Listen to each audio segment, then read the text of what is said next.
नमस्कार. महा 83 डेली न्यूजच्या वतीने आपले सर्वांचे हार्दिक स्वागत.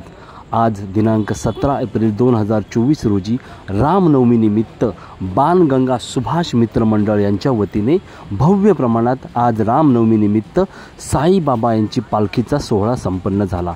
हा सोहळा संपूर्ण महाराष्ट्रामध्ये प्रसिद्ध आहे. चला तर पाहूया हा साईबाबा पालखी सोहळा.